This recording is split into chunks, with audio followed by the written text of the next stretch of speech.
जय श्री राम सभी को। तो आज हम डिस्कस करने वाले हैं कि किस तरीके से सिंगल डोर की वायरिंग की जाती है और उसमें क्या क्या प्रॉब्लम आने पर उसे किस तरीके से सोल्व किया जाता है।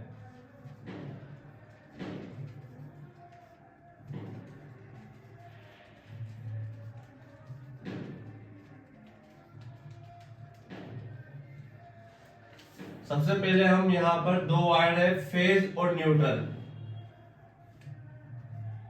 और उसमें कौन कौन से पार्ट यूज होते हैं मेनली सिंगल डोर में। थर्मोस्टेट जो बल्ब रहता है, और क्या कहते हैं डोर स्विच।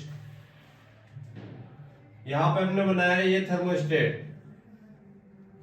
क्या है ये? थर्मोस्टेट।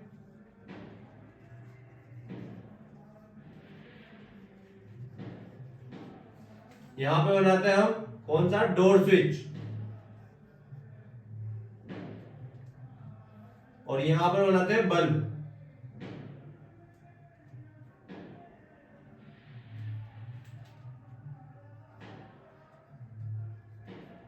डोर स्विच, ये बल्ब, और यहां पर कंप्रेसर।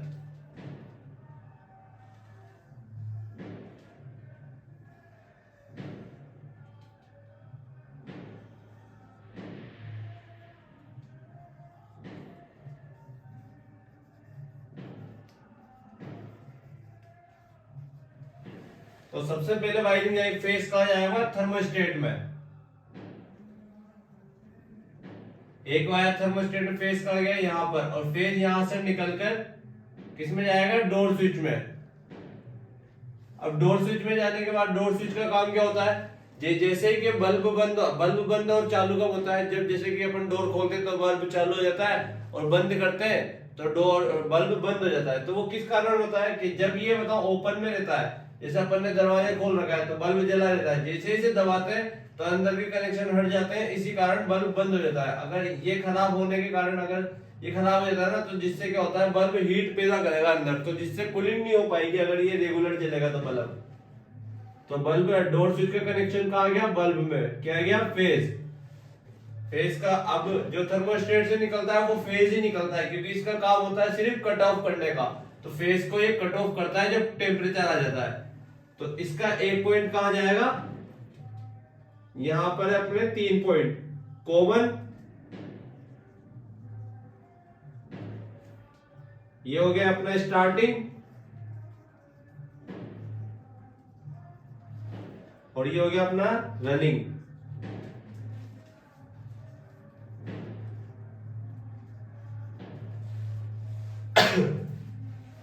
तो जो फेस का पॉइंट आया वो गया कॉमन में। कहां पे जाएगा? इसमें लगा रहता है ओएलपी। क्या लगा रहता है? Overload protector.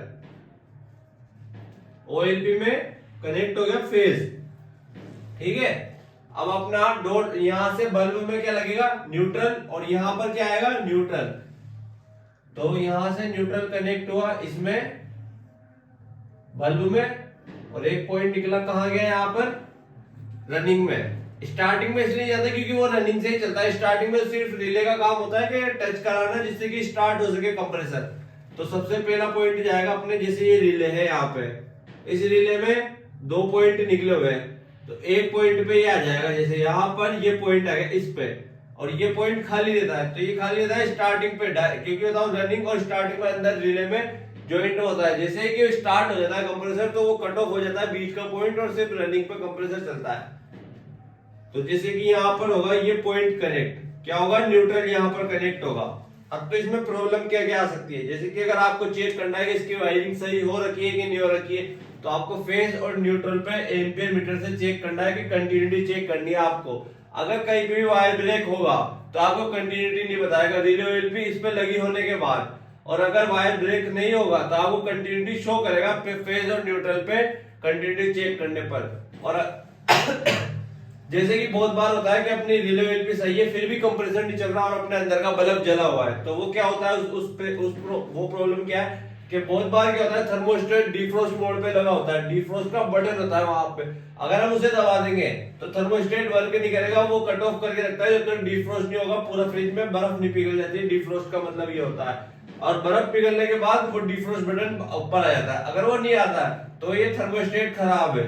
इस फेज में क्या होगा, अगर आपको चेक करना है कि कंप्रेसर डायरेक्ट चला के इसी की दिक्कत है या नहीं है, तो आपको क्या करना है, इन दोनों के कनेक्शन यहां से हटाकर इसको थर्मोस्टेट को हटाकर डायरेक्ट कनेक्शन करना है, दोनों पिंस को एक साथ लगाना है, और फिर आपको चला के देखना है। अगर आपका कंप्रेसर चल रहा है तो आपके थर्मोस्टेट में दिक्कत है।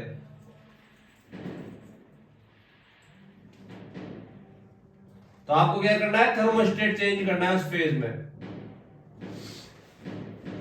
और अगर आपका बल्ब रेगुलर चल रहा है, बंद करने के बाद भी अगर चल रहा है डोर स्विच पे, तो आपको डोर स्विच एक बार चेंज करके देखना है कि डोर स्विच आपका, अगर आप इसको चेक करना चाहते हैं जैसे डोर स्विच को, तो डोर स्विच बाहर निकाल कर इसमें आप कंटिन्यूटी मीटर से चेक करें, दोनों तरफ पॉइंट लगाकर इसमें बताओ इसको, ये जैसे कि ये ओपन में है तो ये बताएगा आपको कंटिन्यूटी, और जब आप बटन को दबाओगे ना डोर स्विच वाले को, तो ये कंटिन्यूटी नहीं बताना चाहिए। अगर ये कंटिन्यूटी नहीं बताता है बटन दबाने के बाद, तो ये डोर स्विच सही है।